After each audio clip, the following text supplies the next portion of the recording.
Well, I saw Bruce's work here in Plymouth, in the southwest of England, in an exhibition called Plymouth Contemporary, which featured a number of national British artists.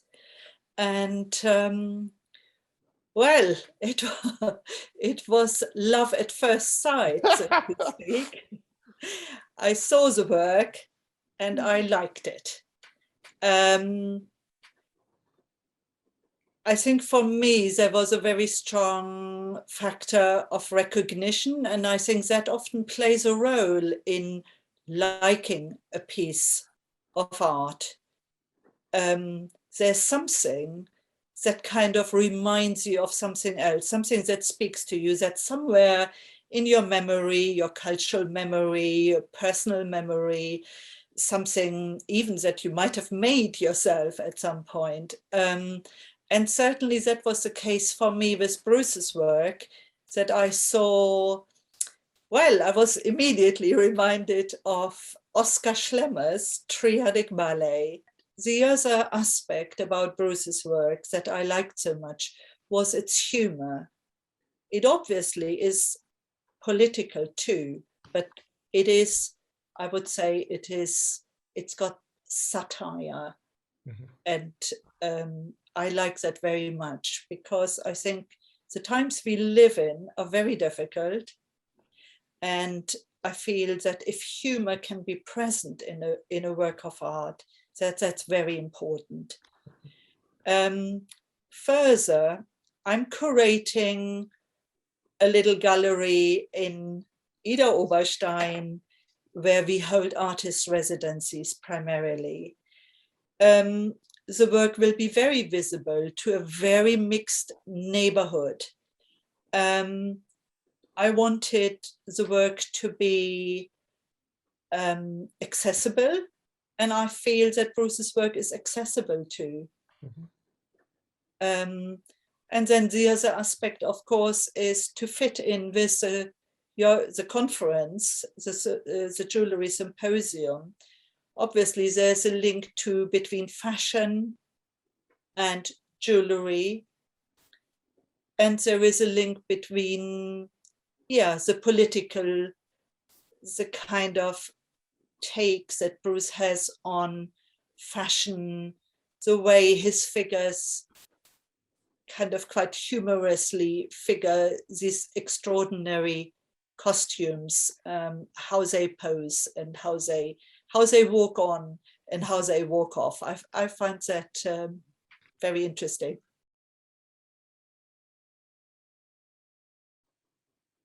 I've actually never thought of myself as being an artist that's particularly political in a way. It's I think if it is there, like, I don't want it to be the only thing, and I want it to be a part of a kind of joyful experience. I guess across the last few years, I've really thought about pop culture as a way of bringing us together. So I guess you could say that was a kind of political project of mine.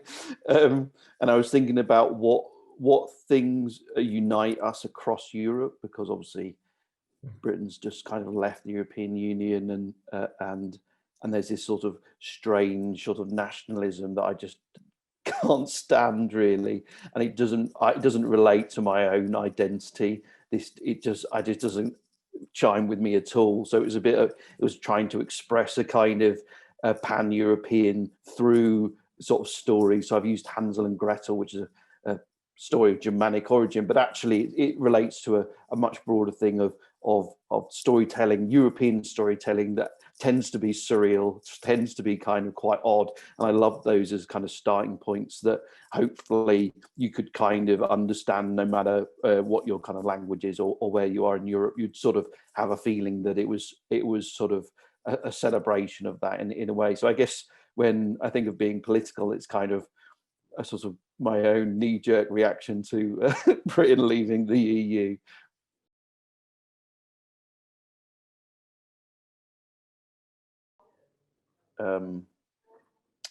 No, I guess you're never neutral, are you? You always even just the choice to present a piece of work is you know, in a direction, you're supporting a set of values, let's say.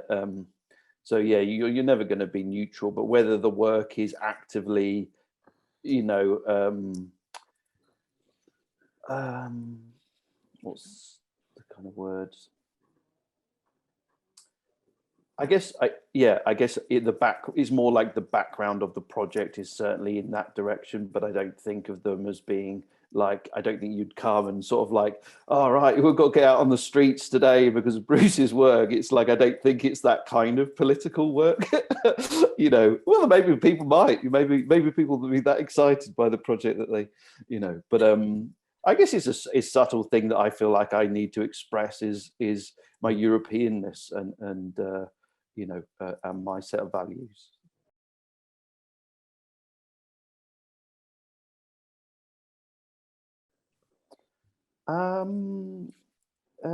I guess I got quite grand ideas about what art is and what art should do. And in like 2017 and before, I was making kind of little paintings for small groups of people. And yet I had these kind of big ideas about the work should be out in the world. It should be active. It should be not afraid to be popular in some form. And I just had these two very extreme, what I was doing and what I was thinking were completely at odds. And I was a bit like, I basically need to set up a series of tasks that either it's okay that I make my small paintings in my small studio and I show them to a small group of people and that's fine, or I ditch that and I actually sort of commit to the ideas that I've had for many years. So it was just this moment of realizing, as I can see it sort of stretch out in the future, I thought this path is not going to take me over there. Many years before, I'd kind of made a catwalk in my bedroom that I filmed and I put on Facebook, and the first comment that came up within a minute was a friend, and it said, you know, I'm really disappointed in you. It was basically this kind of idea that you could have done it well, but you chose to make it as a joke.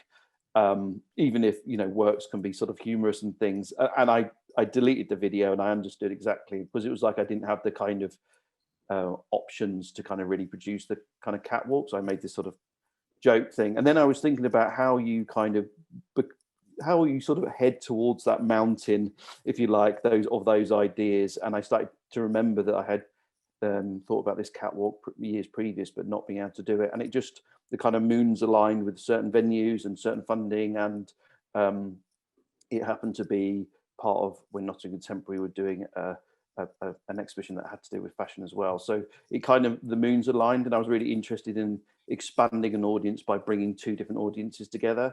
And I made sure that there was enough craft in there that you couldn't necessarily go, it's just an art performance, I'm not going to think about it. And you couldn't just go, oh, it's just fashion, I'm not going to think about it. It was like this sort of more like uncertainty that I enjoyed, which was sort of halfway. And the audience was, you know, it sold out of tickets, and the audience was very, very mixed between sort of artists and fashion people. And I just found it really exciting, and the feedback and the sort of conversations I just really, really, really enjoyed from that point. Like,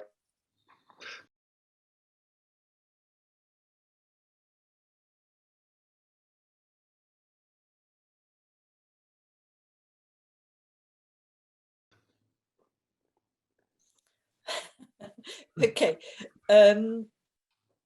Yeah, that's an interesting question. And again, there's quite a bit to tell about that.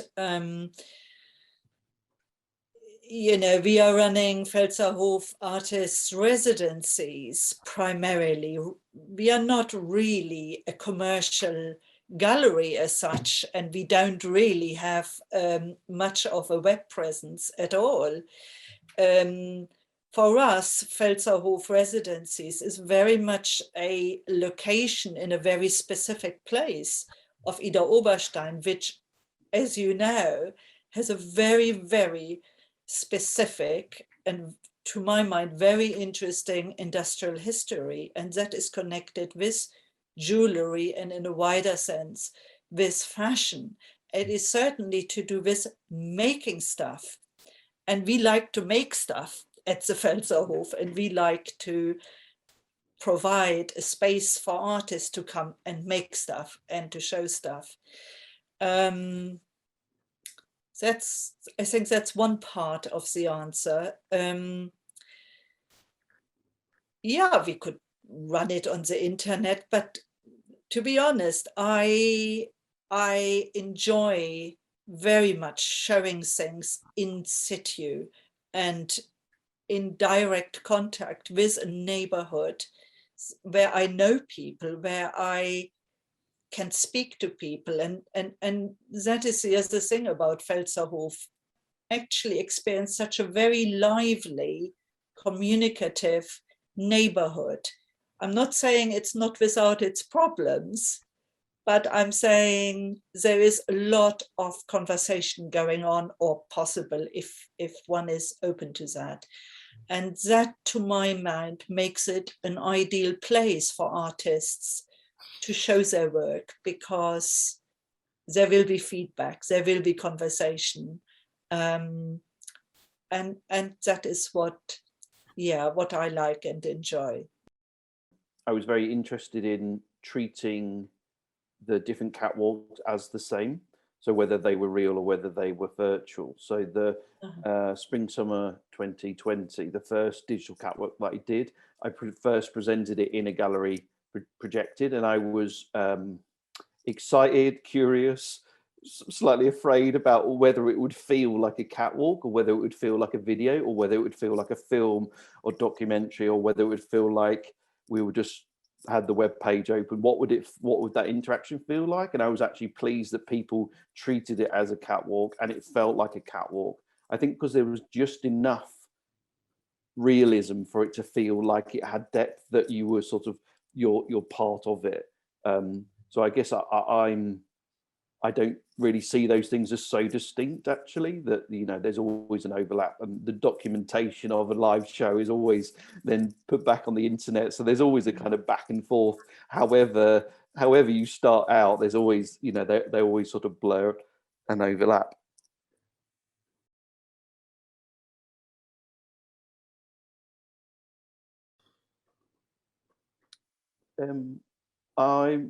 I think I've done a lot of work on values recently in the last like 3 years, and I really sort of found out through lots of introspection that actually learning is a huge value of mine. So like I try and make sure that each project has something in it where I'm learning something I don't already know, and actually I gain a lot of value out of that. And I think other people can see that, like it's a new process. So you sort of use it in the wrong way. You might use a games engine in the wrong way. You might use fashion history in the wrong way. You might, you know, there's always a sort of, you're bringing your own style to that.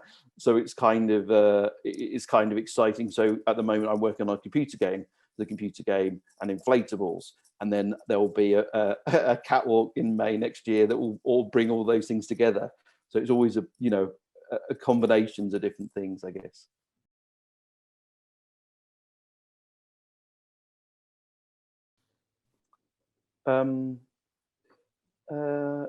That's really funny. I'm glad you said that in that way. It's really nice. I guess I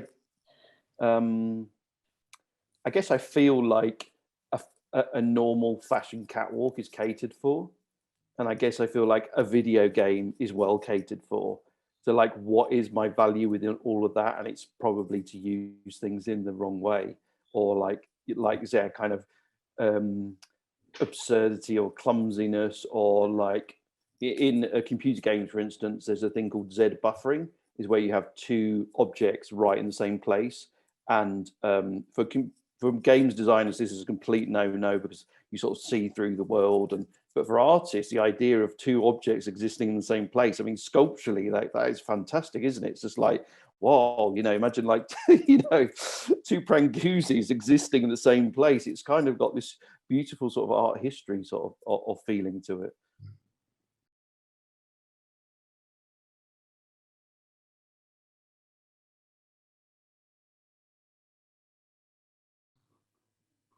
Yeah, I've been really specific in choosing models that are from a diverse background, but also a diverse body shape. You'll find people in there that just wouldn't be on kind of normal catwalks, you know. I think I've also been keen that a lot of the looks are actually quite sculptural and less about something that's finely tailored. I was more interested in the body as a kind of site for sculptural movement or something. You know, it's like I was kind of, that was where I was going with, and the kind of the catwalk that I did in 2018. The cast of models is very diverse because they're my art friends, and that they are naturally you know are quite diverse. So I was quite pleased with that. The only thing I haven't really done is an age range, which is a struggle to do, just in terms of the time it takes to kind of make sure that that's in place. So there's something I want to do in the future, but I also am completely, you know, I understand that representation is problematic, and a lot of the models come from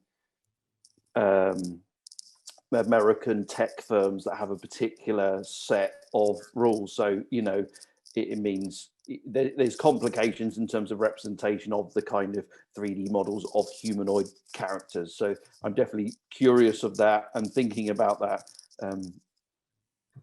Okay. Another question for Eila. I know that you're not only a curator and an art scientist, you also make installations yourself, if I'm correct. You're also working as an artist. And if I remember correctly, you have your roots in the dance area.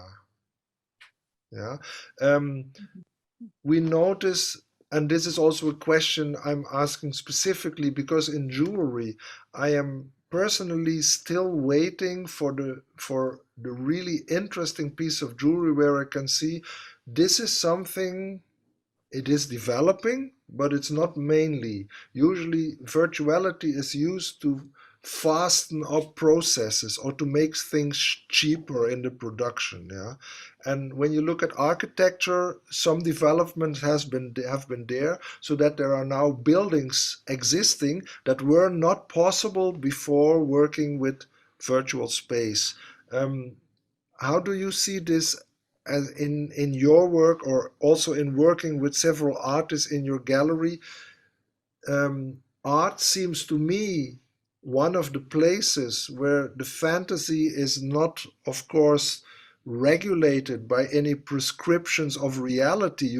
Art has always been the area of fantasy. So virtuality seems to be the natural environment for art as an enhancement of the traditional techniques. Is this correct? Do you also sense this when you look at your work, at colleagues' work, when you invite people in your gallery? How are your experience in this?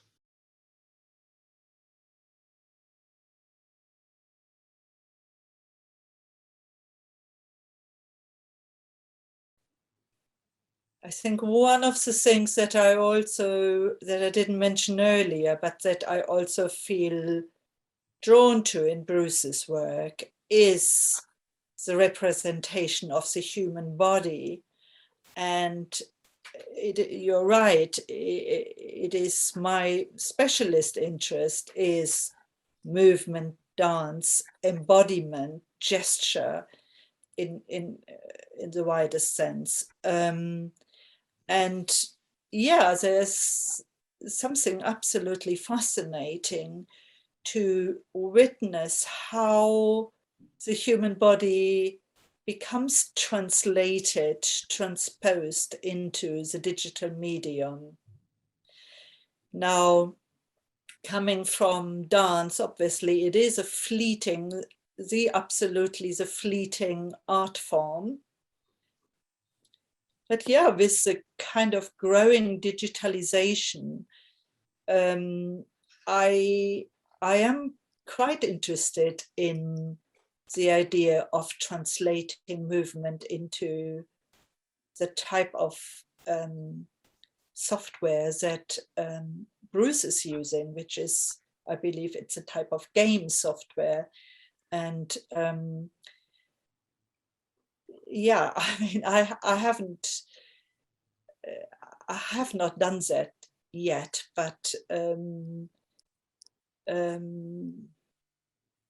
how should I say? I am very aware that a kind of virtual reality is totally upon us. I want to make sure that I know what is actually happening, what is being used, and yeah, a bit like what Bruce says about learning, also learning new techniques and methods. So to tie that back with a kind of politics that is the theme of the conference, I do think that art is political, however, whether it is intends to be or not. And I also feel that the media that we are using now day to day, I don't feel that shying away from the technologies is an answer. I feel the need to engage with it, to understand it, if that makes sense.